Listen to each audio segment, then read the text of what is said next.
All right, we back. Gonna talk a little bit about the NFL, more college football, more draft stuff. At the end of the day, the Super Bowl just happened. It was a Super Bowl. No, I'm just kidding. It was awesome.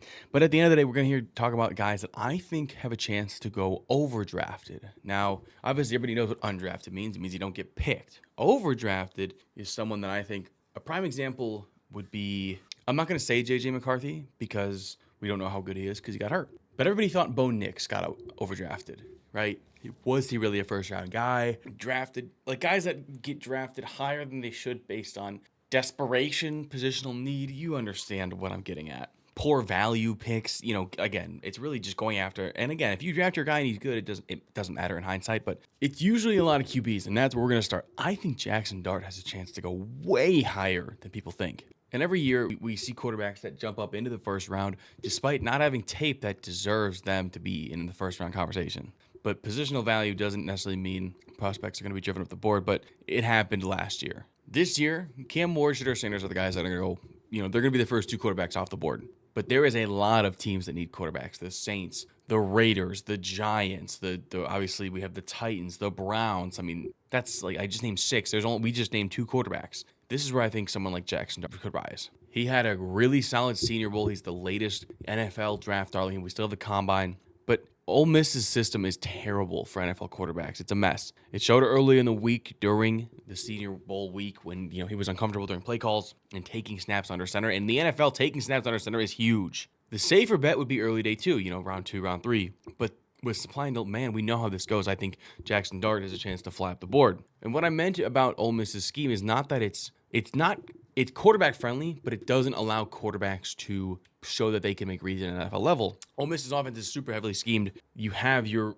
okay, I'm snapping the ball, catching it, and then my read one's here, reads two, reads there. Or read one's here, reads two, there's read three's there. Wow, that is hard to say fast. Getting past the fast first read, he is significantly slower at than you would expect from a senior quarterback. He's accustomed to schemed and favorable routes, right? Like, you have man-to-man coverage on the outside. You have outside leverage, right? If he's running an out route, as soon as he hits this break, that's when you need to throw the ball, right? Because he's inside to you. So as long as you lead him, it's not physically possible for the guy to get there. But instead of anticipating the breaks and throwing before completion, essentially throwing a receiver open or throwing it to when he will be open, he waits for the targets to separate themselves and work themselves open. And that is not going to work at an NFL level, especially if it's not working in college. And again, he's only 21. There's a lot of time to develop. And he looked good later in the week and got better as he had more practice at it. Again, I think the Saints are a team that we could really see go get Jackson Dart because they have, I think, 11. And I think they could easily go get a quarterback. Next up, I want to talk about an offensive lineman, Josh Conerly from Oregon. Now, I was big on Josh Conerly. He had a chance to go into Senior Bowl and become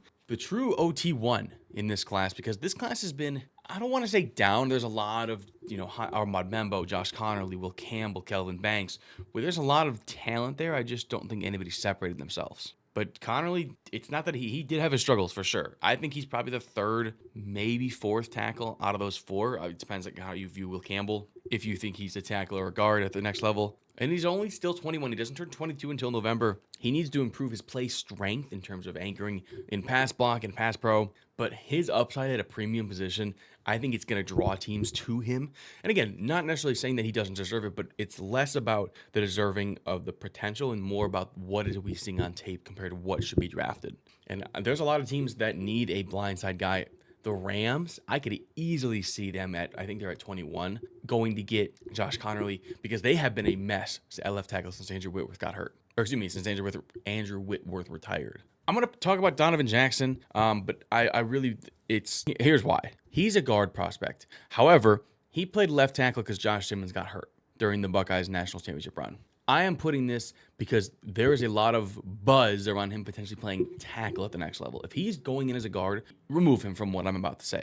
But at tackle definitely was not his strong suit, to say the least. Held down solidly, but against Penn State, who were, I believe, the only team that really faced or had potential pro pass rushers, he struggled. The rest of the time, he was great. He showed he could play left tackle in a pinch. I don't necessarily know how much he played there. I'm sure he probably played there in high school. But in college, he was a stud at guard. And I'm worried that a team might see that and be like, wow, we could get this guy and throw him at left tackle and see something that potentially nobody's seeing. And if they do that, it's going to increase his positional value in his draft standing, ergo being a reach, ergo being an overdraft. And a team that I think might have a chance to overdraft is Kansas City. They have an elite front three, right? Their interior offensive line is awesome, but their tackles, yeah, right? If they can go get someone like Jackson to play left tackle, I just don't think it's a good idea. Next up, I want to talk about the defense side of the football, Shamar Stewart. Shamar Stewart was a stud at Texas A&M. 6'5", 281, 35-inch arms. He's a freak athlete. He's only 21. He can be used up and down on the line of scrimmage. He was at the Senior Bowl. He's an underclassman, which is awesome. And a lot of the talent evaluation that we talk about is based on potential, right? He didn't necessarily have the best tape. He went to the Senior Bowl against all-star talent and then chose to leave after 2 practices. He said there was an NFL executive that said he was the best player there, which awesome, right? But nobody's going to deny his physical attributes. But 4.5 sacks over 3 seasons at Texas A&M, and he didn't. And as a guy that also didn't generate significant pressure, like it's just how when is raw potential going to turn into tape? When is it going to turn into stats? When is it going to turn into production? He's a project, right? His movement skills, he can work, but he has poor hand use. And he has subpar bend in his lower body. And there was a clip that I saw a couple weeks ago about when J.J. Watt was talking about Will Anderson and how he can bend his body. And J.J. Watt can do this at the same time, too. A lot of it is pliability in your joints and flexibility and, doing strengthening your joints, but also flexing them and elongating them to where you can put your foot in the ground and have your ankle stand here, but the rest of your leg be like this. It's tough to do that. That's hard. But he can't really rush the corner. It's really... It's difficult for him to corner at the top of the rush to take quick past quarterbacks because of that. We've seen Odafe, we've seen Trayvon Walker. NFL teams fall in love with upside. This is a guy, I think, especially a team like Atlanta, who hasn't had a double-digit sack guy, I think, since Vic Beasley in 2016, who's been on the league, and shout out to Vic Beasley, but there's a reason. Another guy I want to talk about on the defensive end is JT Tuiomaloau. I'm worried that people are going to see the flash, the national championship, the continued progression in his development. And yeah, listen, he had 12.5 sacks this past season, and that surpassed his total the previous 3 seasons combined. He wins through power and hustle. And I'm not going to sit here and say this guy doesn't deserve to be drafted. Like, none of these guys don't deserve to be drafted. They're all studs. They're all really good. But it's more of like, are these guys first-round draft picks? And I'm worried that that's where this is leaning. He doesn't really have top-end athleticism. And if you're going to be an edge rusher, that really kind of caps your ceiling as an edge rusher. He has great size, can be a great point of attack defender. Setting the edge is easy for him, but again, the athleticism is huge. He's got a good bull rush and a spin move, but he lacks twitch and bend. And it's the same thing I talked about with Shamar Stewart. You really can't attack the rush and take efficient pass to the quarterback. Basically, the way I view him is he's a low ceiling, high floor prospect. And are you really going to draft that guy in the first round? And again, the edge rusher is a premier position. There's not that many good ones. So you have teams that are looking for him, like the Detroit Lions, who Aiden Hutchinson is good, but he's hurt or has been hurt, and you really don't have much pass rush outside of him. Do they reach and go get him? And that would make me nervous. Final guy, again, on defense, cornerback is Arie Thomas from Florida State. If you didn't watch much Florida State, get in line this year. But he's another guy that's a traits-based prospect, right? He's a tall, long, physical corner. And this isn't a bad thing, but he's only 20. He's a long way to go in terms of his development. He's got decent man skills, again, his size, his length, his physicality, that all helps him with that. And he can he's an appealing fit for, I would say, press zone heavy schemes, because he can disrupt routes, disrupt passes, contest balls. I mean, he's got good physical traits, but it's now more about utilizing those in his skill work. But unfortunately, he is, when you're big, he's 6'1", you're not necessarily as fluid as the guys that are 5'9", 5'10". And I know that doesn't seem like that big of a difference. 5'9", 5'10" to 6'1" is not that big of a difference, ladies. It's not, I promise you.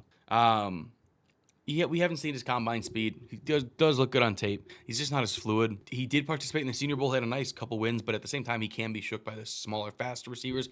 Think the Tyree Kills, the Rondell Moores, the Ted Gins, if you're a little older. And a team that really needs high-level DB play, I think it's the Green Bay Packers. We saw them get diced up in the playoffs by a team that really didn't have high-level receivers, right? But I think this is a guy, as Arie Thomas. Again, he's only 20. He's the youngest guy we've talked about by and away. Got the talent, but I think teams could overdraft on him, and that would really, again, if you don't get drafted into a good spot, you might be put in situations where you look like you're exposed or you're not in a good spot, and that could really hurt your career because, this guy's 20, but we're drafting him in the first round, so he's got to play, and he's gonna go play in positions that he's not necessarily ready for. But if you draft him in the second or third round, okay, this guy can develop. He can be a spot guy. He can come in situations and really tune to his strengths while he builds his other strength and builds out his repertoire. And then by your third, fourth year, you're a complete player. But by the time you get to your third, fourth year, if you're in that first spot and you might not be ready, you might not be on a team. And that's just how I view it. I talked about these guys. All of these guys are good, great players, but it's just more of like them playing premium positions while not being premier players at that position yet potentially could lead to them being overdrafted. So let me know what you think down below. I want to do something a little different. If you enjoyed, make sure to comment down below. Comment on anything else you guys want to see. Make sure to like and subscribe. And YouTube thinks you're going to like this video. Find out if they're right.